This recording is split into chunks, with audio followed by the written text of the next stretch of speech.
Yeroo baay'ee ijaarsi xiqqaa kaasaa gurguddaa biyya kanaa gaaffiin ka'u tokko qulqullina. Karaa qulqullinaa fi kwaalitii ijaarsaatiin baay'ee jijjiirame. Kanaafuu asittiin dhufee investii gochuu qaba. Seektarri konistirakshinii kun malaammaltummaadhaaf saaxilamaadha. Inni kun garuu korraapshinii hojjetamu hin hambise jechuudha. Hojiin koriidaraa kun waan inni walitti fide bifa kanaan hidhuu banneef immoo busheessuudhaaf yaadame.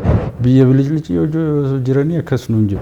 Biyyoota Afrikaa keessatti ba'amee hojjechuu darbees akka addunyaatti dorgomaa taasisuudha. Maaliif Chaayinaa barbaannaa maaliif gara biraa deemna asii fudhanna kan jedhu afaanii baasanii warri dubbatan jiru. Finfinneen Chaayinaa taate jechuudha jedhu jecha straight forward yoona. Ashama harkafuunee daawwattoota AMN Plus kun qophii addaati. Qophii keenya addaa keessatti konistirakshinii yookaan ijaarsi biyya keenyaa ammayyummaan isaa guddinni fi dagaaganni isaa maal fakkaata? Keessumaayyuu magaalaa Finfinnee keessatti ijaarsawwan gurguddoo hedduutu gaggeeffama. Akka biyyaattis immoo piroojektota gurguddoon ijaaramaa jiru. Kana keessatti milkaa'inni jiru maal fakkaata? Rakkoolee yookaan danqaan jiranoo maali? Gara fuulduraatti mul'anni indaastirii konistirakshinii guddisuuf qabamee jiru maal fakkaata kan jedhu irratti Daayirikteera olaanaa Abbaa Taayitaa Konistirakshinii Itoophiyaa Dr. Masfin Nagoo wajjin turtii taasisnes biraan keenya turmaanni keessan AMN Plus waliin haa ta'u. Dr. yeroo baay'ee ulfaataa yookaan hojiin isinitti baay'atu nuuf qooddanii nu waliin turuuf hayyamamoo ta'uu keessaniif fi maqaa daawwattoota keenyatiin isin galateeffadha ulfaadha. Sagantaa kana irratti akkan dhiyaadhu carraan naa kennitaniif anis nan galatoomfadha. Yeroo baay'ee ijaarsi gurguddoo isaa xiqqaa kaasaa gurguddaa biyya kanaa gaaffiin ka'u tokko qulqullina. Qulqullina mirkaneessuu isinis tokko kan hordoftan kana. Qulqullinni isaa yeroo gara yerootti piroojektota keessumayyuu gurguddoo barootaaf deeman akkasumas immoo si'aayinaan hojjetamuu fi dhaloota isa dhufuufis akka turu gochuu irratti wanti fakkeenya ta'uuf jijjiirama ta'u. Bakka lamatti qoonnee ilaallu amma waggaa 8 dura yoo ilaalle karaa qulqullinaatiin baay'ee xiyyeeffannaan ittiin kennamu ture. Rakkoon isaa maali? Qulqullinni akka afaan Ingiliffaatti quality is a property of public jedha. So public interest ta'uusaa hubatamee qaamni hordofuun turre hordofamuu qaba. Biyya biraattis hin hordofama regulate ta'a. Isa karaa biraatiin immoo akkuma mootummaattu taqaamoota biraat kan jedhu keessa inni tokko mul'achaa ture jechuudha.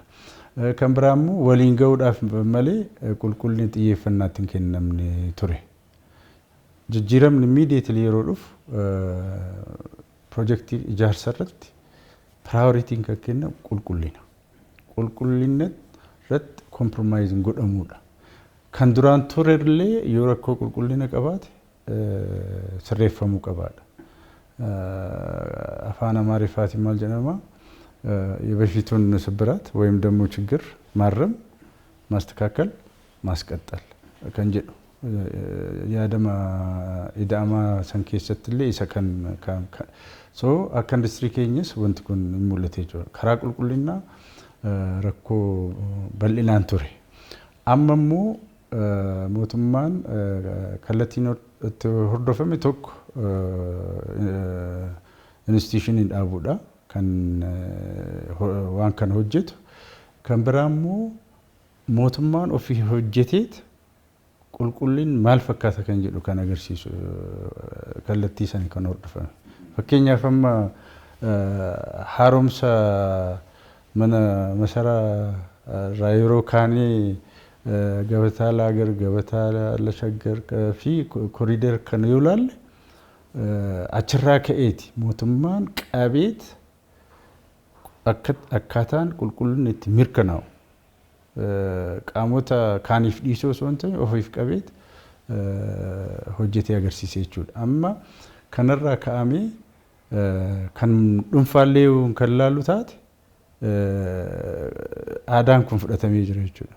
Fakkeenyaaf amma biiroo qulqullinaan hojjetanii achi keessatti hojjechuun mootummaatu jalqabe.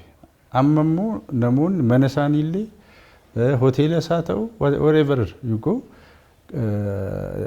wanti itti kenname xiyyeeffannoon itti kenname aadaa ta'aa jira. Biyya alaarraa namichi tokko dhufe waggaa 20 dura as kan ture amma immoo deddeebi'aa ture almost waggaa 10 immoo as jiraateera. Dhufee maallaan jedhee biyya keessan keessatti jijjiirama guddaatu jira. Kan inni arge keessaa seektaraan an irra jiru karaa qulqullinaa fi kwaalitii ijaarsaatiin baay'ee jijjiirame. Kanaafuu asitti dhufee investii gochuu qaba jedha.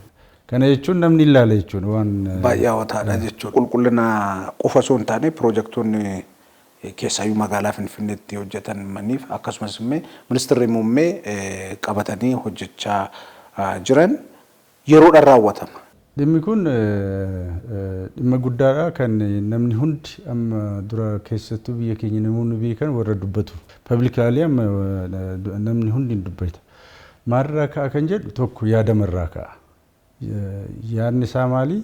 Waan tokko hojjechuudhaaf yaada guutuurraa ka'u. Isa booda immoo waan hojjetamu sun yaada sammuu keessatti bilcheessanii isa booda immoo waraqaa irratti jijjiiranii diizaayiniidhaan jechuudha. Jalqabuu dura fixanii hojiitti galuudha jechuudha. Kana kan jijjiirame. Duraan miiraan ka'ameetuma murtaa'aa maal akka ta'u akkatti deemu bilchaatu hojii keessa galama yeroo inni dhumu quality irratti rakkoo qaba baasii irrattis rakkoo fidaa ture. Inni sun completely akka godhame. Kanaafuu jalqabameet dafee dhume jechuudha. Maaliif dafee dhuma? Faaktoriin isaa inni dura yaadarraa ka'aa yaada sun bilcheessanii diizaayin godhanii fixanii jalqabuudha. Inni lammaffaa immoo eega jalqabee booda aadaa hojiiti. Aadaa hojiitti jijjiirame. Eegee qeerransaa hin qabiin yoo qabdu immoo bakka akkasitti qabame. Gaafa jalqabamu akkuma eegee qeerransaa sanii muummee ministeerarraa jalqabee hamma gadiitti seriously hordofama. Han hojjetullee kaampaanii dhuunfaa ta'u malee carraan boruun hojjedhaa jedhu kennamuuf jechuudha. Kanaafuu yeroon dhume jechuudha. Murteenis akka duriitti biiroo keessa gangalatee miti kan kennamu. On-site murtaa'a. Ijaarsi immoo san barbaada. On-site murteessuu barbaada. On-time, on-site murteessuu barbaada. Karaa biraa immoo galtee ijaarsaatu jira. Galteen ijaarsaa of course hir'inni baay'ee ture. Garuu piroojeektii uummataa kan ta'an irratti mootummaan xiyyeeffateeti kan hojjete. Karaa dhuunfaatiin karaa simintoo fi sibiilaa rakkoo ture. Immediately mootummaan jijjiirama hojii dafii hojjete keessa warshaa akka ijaaramu lafa kennee maal godhee akka piroojeektii isaatti hordofee fichisiise. Duraan akka hin ijaaramne godhamee ture jechuudha.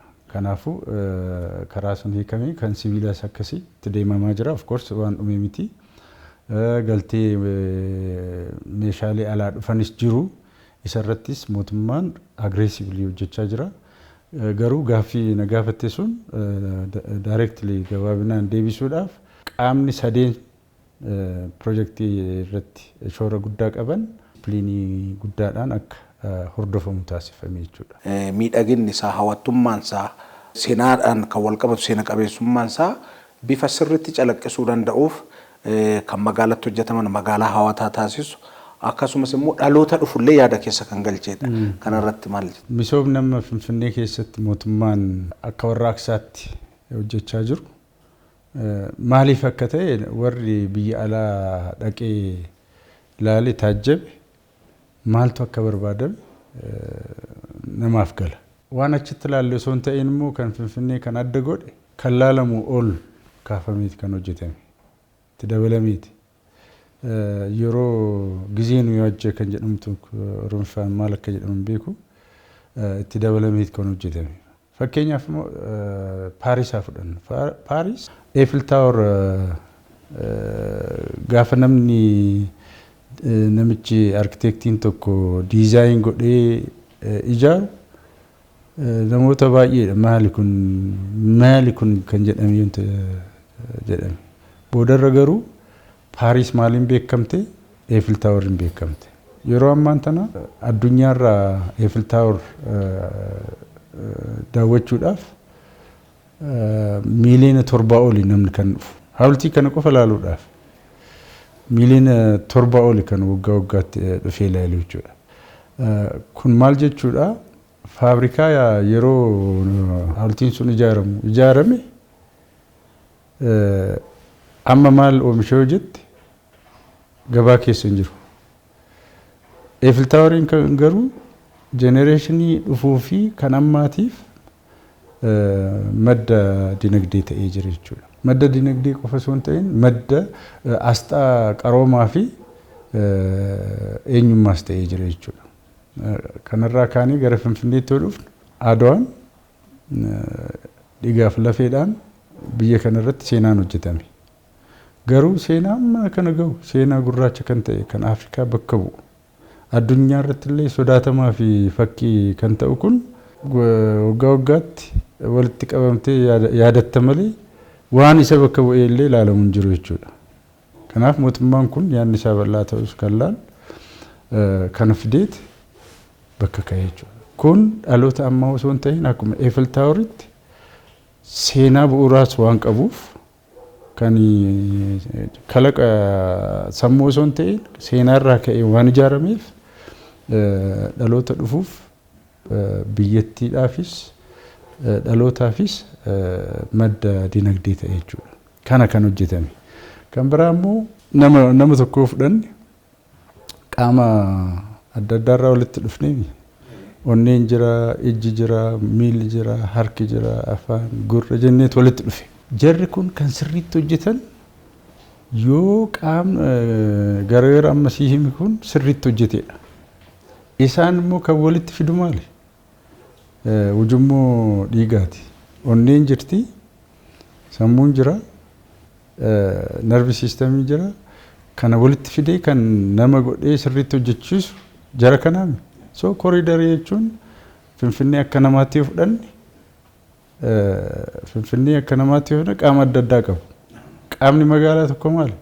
CBD kan jedhamu jira, Central Business District, Residential Area kan jedhamu jira, Manufacturing or Industrial Zone jira, Service Zone, qaama adda addaatu jira. Kanaafuu qaama kana hunda walitti fidee jechuudha. Amma sirriitti Dr. Finfinnee waan namoonni tokko hojii Finfinnee irratti hojjetaman yoo xiqqeessaniituma dubbatanii ibsaa fa'aadhumatti fidanii xiqqeessuu laalu. Sirriitti hojiin koriidaraa kun waan inni walitti fide bifa kanaan hidhuu banneef immoo busheessuudhaaf yaadameeti. Waa lama namni beekee rafe waamtullee hin ka'u. Beekanii xureessu jechuudha. Kan biraa immoo kan lammaffaa akkaataatti hojjetame hubannoon qaban. Fakkeenyaaf amma gubbaarraan ibsaatu jira, ispaaltii calaqqisuutu jira, isa qofatti fakkaata. Kan jalaan awwaalame waan meeqatu jira akkuma ujummoo dhiigaa sana. Tokko kana hin bal'ate immoo bal'atee namni karaa namaa kan biskileetii hundi isaa bakka isaa argate. Kana hubachuu irraa kan ka'e kan jedhan jiru. Garuu jecha isaanii qofa immoo haa fudhannu an bira haafu. Maaliif amma Afrikaan kontinentii gurraattiidha maaliif jedhama? Waan nuti gurraacha taaneef miti. Pileeniidhaan yeroo deemtu Afrikaa ga'uun kee kan beekamu halkan ifaan hin mul'atu.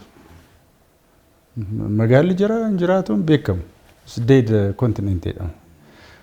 Awurooppaa immoo yeroo deemtu everywhere ifaatu jira. Faa jedheetu mul'ata. Qophii tokko irratti Dr. Injinar Silashii fi Baqqalaa fi Dr. Injinar Habtaamuu Tafaa gaafeeni namni biyya alaatii gara Itoophiyaa dhufu gaaffiinsaa jalqabaa ifaa ga'aan jira kan jedhudha jedhan. Kanaaf ifaan mataa isaatiin isa ijoodha jedhanii waan kaasanii. Miti biyya tokko, miti magaalaa tokko qaroomina kontinentiidhaaf ifaadha kan indikeetarii ta'e.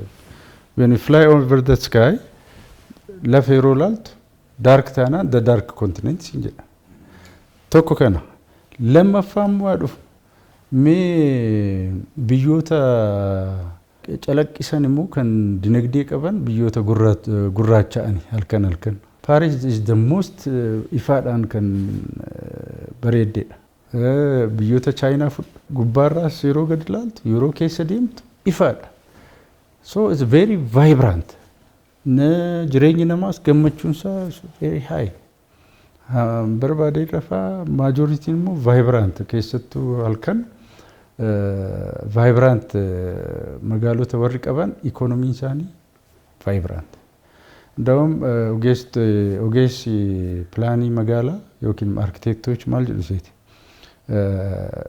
Warri toora magaalaa tokko misoomsu ajjeesuus danda'u kaasuus danda'u kan du'e halkan namni bakka hin deemne dead area mobility namaa kan qabne kan ifaan qabne kan juvenile delinquency dhaaf saaxilamaa ta'e inni kun guddinaa fi sochiin qabu jechuudha dead area. So namoonni waan sun hojjetan they are the killer of the space jedhamu. Warri immoo amma akka corridor kana vibrant fi bright environment warri uumu immoo vibrant active space create godhaniidha. So inni kun mallattoo qaroominaa fi guddina keessaati. Malee akka namni jedhu bilicii kan jedhamanii jechoota hin taaniin kaasan maybe isaan bakka jiraatan ilaalle jechuudha. Namni biyya kanaa miti immoo kan akkana jedhu. Biyya bilicii yoo jiranii akkas nuun jedhu. Kanaafuu inni kun kallattiinsaa yaa'u namni rafe namni mormuuf ka'e kutatee ka'e waa fedhee argullee nagarreedha. Adii argee gurraacha yoosiin jedhe isa wajjin maaliif mormata? Adii ta'uu isaa barraan isa wajjin wal mormuun hin barbaachisu. Biyya alaa warri Itoophiyaa Finfinnee keessattuu duraan beekan amma dhufan siimu waan maal akka inni ta'e. Kara corridor qofa osoo hin ta'e naannoo Alaggaa misoomi kun faayidaansaa laaluu qofa miti. Naannoo Fayyisaa master plaanii Finfinnee waggaa 10 dura hojjetame keessatti the most top killing disease jedhamu keessa 5 kan ta'u lagarraa ka'a. Laggoottan balfaman kanarraa ka'a. So with simple calculation bakkeen kun misoomee jechuun warra nu ajjeesan sun ajjeefne jechuudha. Naannoo gaarii arganne jechuun umriin kee immoo du'a irraa hafuu qofa osoo hin ta'in umriin kee illee akka dheeratu godha. Maaliif oksijineeted ta'a yeroo laaltullee sitti tola. Magaalaa sun keessa jiraachuudhaaf jireenya gammachuu jiraatta. Kan generation kan nama tokko kan paartii tokko kan mootummaa tokko osoo hin ta'in biyya guddatan keessa immoo biyyi guddate jennu kun inni tokko indikeeteriin isaa immoo infrastructure green infrastructure fi qabeenya uumamaa akkamitti qabanidha. Akkaataa itti qaban inni kun indikeetarii guddaadha. Kanaafuu hojiin Finfinnee keessatti hojjetame miti biyya keenyaaf akka addunyaattuu fakkiidha. Konistiraakshiniin amala basaa ta'ee qaamolee hedduutu qooda fudhatee tochi keessatti. Maaliif piroojeektiin tokko harkifame maaliif qulqullina dhabee maaliif yoo jedhame tokko tokkotti sababeeffachuu fi rakkoo walxaxaatu keessa jira. Rakkoo walxaxaa sana hojmaataan furuu irratti seeraan kan wal qabatu sirreessuu irratti yeroo gabaabsuu irratti hojiin hojjetame maal? Amma isa san furuudhaaf kan amma mootummaan cichee qabee deemu irratti rakkoon hin jiru. Garuu akka biyyaatti biyyi kun guddaadha. Seektoroota baay'eedha kan hojii ijaarsaa qabu. Kana to'achuudhaaf fi akka piroojeektoota amma sii hime san gochuudhaaf fallisaa digitaayizeeshinii kan jedhamu. Teeknooloojiidhaan digitaayiz ta'uu qaba kan jedhuun hayyama waajjira muummee ministeera irraa arganneen teeknooloojii tokko misoomsineera kan hordoofiif nu gargaaru. CRIS kan jedhamu Construction Regulatory Information System kan jedhu yeroo darbe construction initiative tokko launch goonee turre. Qaama sun ta'ee amma gara hojiitti galee sadarkaa yaalaarra jira. Inni gaafa dhuumu pirojektoota poointii tokkorraa akka biyyaatti hordofuun danda'ama. Kanaan itti cimsinee deemuu dandeenyaadha. Namni eeyyama baafachuu wantoota garaa garaatiif biyya fagoollee taa'ee salphaatti akka tajaajila argatudha kan himamaa jiru kanarratti kanuma wal qabsiiftan akka akkas. Okay, kana keessa Kiriis kan jedhamu sun inni tokko moojuulii 9 qaba. Moojuulii 9 keessaa inni tokko amma kan gaafatteedha. Namni tokko fakkeenyaaf asii Ogaadeen gaafa sanirra taa'ee iyyannoo galfatee beellama fudhatee gaafuma dhufu sun fixee deema. Duraan illee waiting list qabna, amma waiting list hin qabnu. So kanarra geenyee jira. Kanarratti immoo tajaajila masoobiitu dhufe. Tajaajilli masoobii maaluu godhee waan nuti seektora kaanirraa ragaalee barbaannu sun bakka tokkotti nuuf fide. Interoperable waan ta'eef ragaa bakka tokkotti nuuf fida. Moor inni kun immoo baay'ee nu salphise. Yoo rabbi nu gargaare by next year tajaajiloota qabnu toora 18 tokko qabna. Gosni isaa isa itti galchinaa yeroo achitti galu biyya alaa namni taa'ee hayyama isaa haaromsifachuu baasifachuu hin danda'a jechuudha. Kanumaan wal qabatee ministeerri muummee yaada kanaan dura kaasan keessaa tokko seektaroonni mootummaa hojii bifa ammayyaan gaggeessuudhaaf AI fayyadamu akka qaban kaasan kanarratti hammamitti deemtan? Siistama amma jalqabne kana keessatti AI support ta'eeti kan hojjetu masooba. Akka keenyattis especially construction hordofii irratti AI system integrate gochuudhaaf yaada qabna. Innis teknooloojiin tokko jira biyyoonni guddatan digital twins kan jedhamu. Digital twins seensaroota fi akka droonii kanallee qaba. So kaameraa fi wanta walitti fidee AI integrated ta'a. Osoo namni tuqiin ofumaaf report produce godhee ati dhaqxee argatte jechuudha. So karasti yoo guddifne keessattuu hojiin to'annaa salphaa ta'e jechuudha. Walgahii fakkeenyaaf biyya alaarra yoo deemte gabaasisii godha. Moobaayilii irratti sii fidaa bakka baay'ee nama dhamaasu. Karaa biraatiin immoo dogoggorrii fi namoonni achi keessatti daddabsan sun hin hambisa. Yoo godhallee immediately track gootee qabda. Hojii si'eessuu fi dorgomaa taasisuu qulqullinaan hojjechuu hordofuufis akkuma jirutti ta'ee fakkeenyaaf seektarri konistiraakshanii kun malaammaltummaadhaaf saaxilamaadha waan ta'eef kanafaa to'achuuf ittisu. Maali yaa namni akka addunyaatti saaxilamaadha beekamaadha. Garuu gara Afrikaatti yeroo immoo daran hammaata. Gara biyya keenyaatti jedhuuf akkasuma. Kanaafuu mootummaan namoota jala deemee kana gootee jedhee wanta gochuurra teknooloojiidhaan makan. Fakkeenyaaf amma ijaarsa keessatti inni dura diizaayinii irratti kan wanti waan hin taane uumamu. So isa kana maaliin qulqulleessina dhimni isaa yoo keessa galle baay'eedha. Garuu akka waliigalaatti rakkoolee sadarkaa diizaayinii irratti uumamu sun BIM teknooloojii kan jedhamu jira. Building Information System kan jedhamu. Maal godhaa? Hojiilee baay'ee si hojjeta. Fakkeenyaaf amma diizaayiniin kan hojjetamu ogeessa baay'een hojjetama. Fakkeenyaaf architectural design arkitektotaan hojjetama. Structural design structural engineering hojjetama.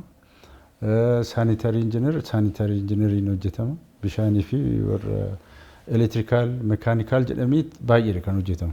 Quantity surveyor quantity bill of quantity fi wanti kan qophaa'u ogeessa biraatiin.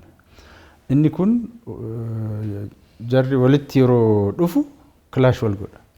Fakkeenyaaf amma practically kan qonnamaa ture kan architecting kaa'e structural yeroo dhufu wal faallisa. Kan lameen kaan immoo yeroo kan sanitariin dhufu yookiin structural isaa irratti overlap godha maal godha. Waan kan hunda hin hambise jechuudha. Karaa biraatiin immoo yeroo quantity surveillance yeroo bill of quantity qopheessu yookiin understate godha yookiin overstate godha. Inni kun garuu no error. Warra kana walitti araarsaa yoo rakkoon jiraates kun rakkoodha sirreessu. Rakkoo sana adda baasa. Bill of quantity isaa sirrii isaati kan kaa'u. So yeroo hojiitti galtu hojii change ordering yookiin kana godhii kana sirreessin hin jiru. Achi keessatti corruption hojjetamu hin hambise jechuudha. Duguugee hambisa. Softweeroon adda addaas waan jiraniif rakkoo karaa namaa uumamu sun xaragee hambise jechuudha. Gaafa hojjetamu immoo track godha. Amma fakkeenyaaf buufata xiyyaaraa Bishooftuu hojjetamu yoo ilaalu yeroo darbe muummichi ministeeraa yeroo ibsan dhageessetta al tokkotti more than 8,000 machinery bakka tokko jira. Tokkoon isaa AI spootii tokkorra ta'aniiti kan control godhan. Fakkeenyaaf amma daandiin yeroo ijaamu compaction irratti dogoggorri hojjetamu qulqulleessa kan balleessuus.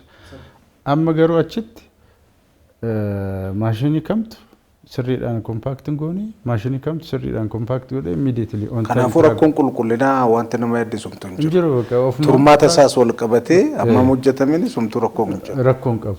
Rakkoo maateriyaal yookaan wantoota ittiin hojjetaninis hordofa waan ta'eef. Hin hordofu. So as keessatti amma malaamaltummaan chaansiinsaa yookiin carraansaa hin dhiphate jechuudha. Bara 2022tti indaastirii konistirakshinii akka Afrikaa dorgomaa ta'e arguudha kan jedhu mul'ata keessan. Kontiraaktaroonni yookaan hojiin konistirakshinii biyya kanatti hojjetamu biyyoota biroo biyyoota Afrikaa keessatti ba'amee hojjechuu darbees akka addunyaatti dorgomaa taasisuudhaaf wanta amma deemamee akka fakkeenyatti ka'u jira. Karoora waggaa 10 keessaa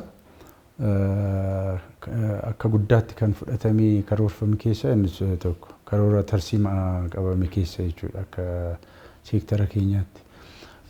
Innis maali kaampaanii biyya keenya jiru biyyoota ollaa at least East Africa irratti bahanii akka hojjetan hojjennaadha.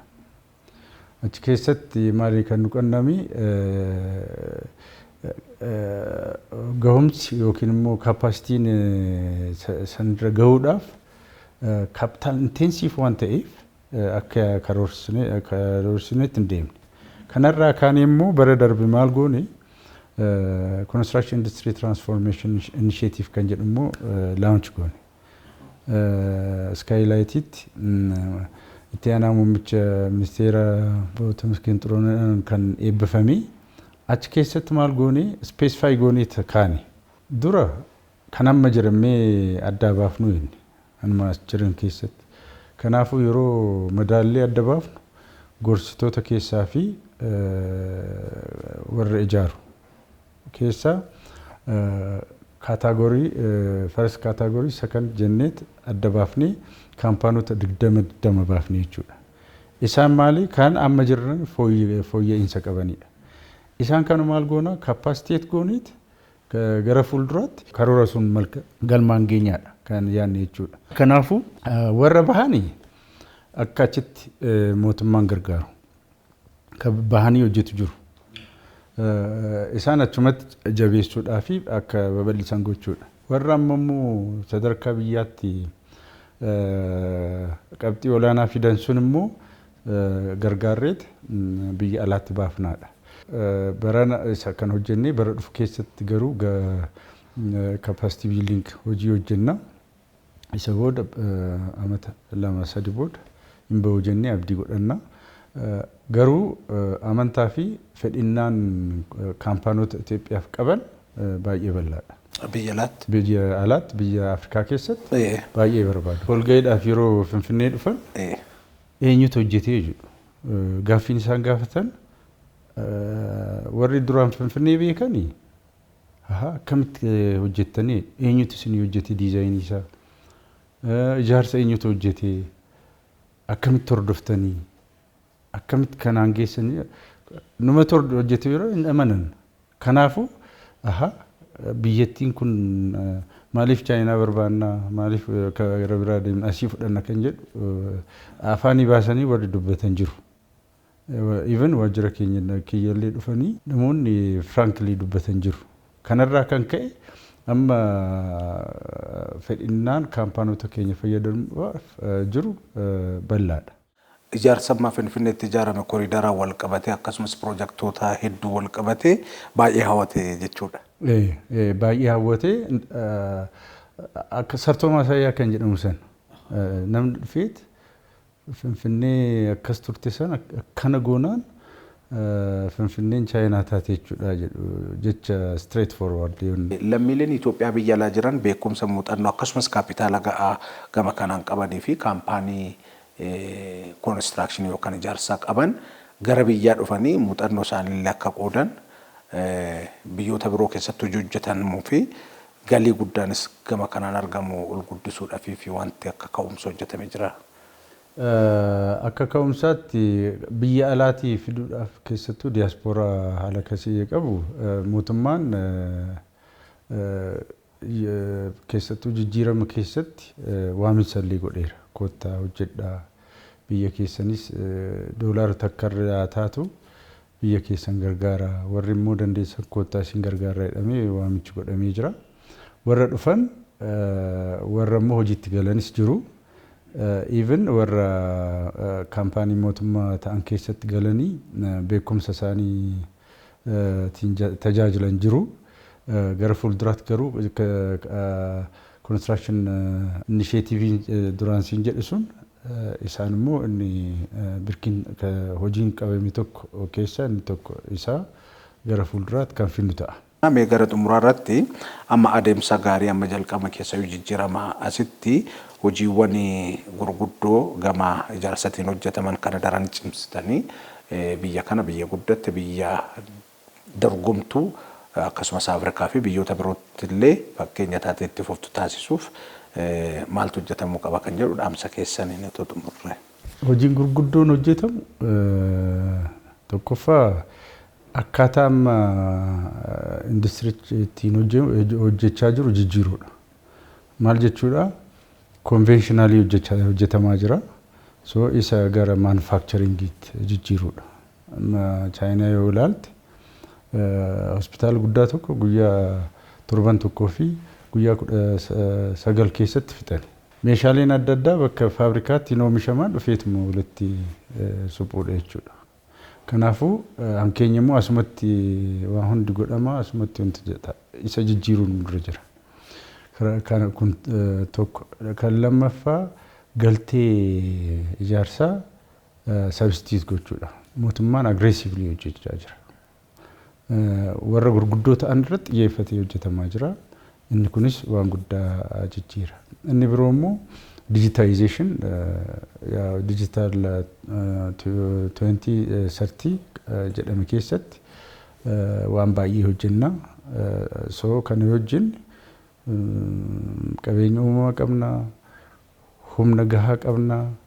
Gana ijaarsi biyya kanaa immoo gana daran guddachaa deema.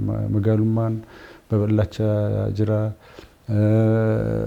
Dinagdeen bal'achaa jira. Uummanni guddachaa jira. Fedhinnaan uummataas gama damee kana jiru baay'ee bal'achaa jira. Kanaafuu haala duratti siime yoo kan goonu taate fedhinnaa kana deebisaa faayidaa industirii kanarraa argachuu qabnu hin arganna. Wanti nurra mootummaan kutateera. Garuu taphattoonni jarri kaan keessattuu konsaltaant, contractors akkasumas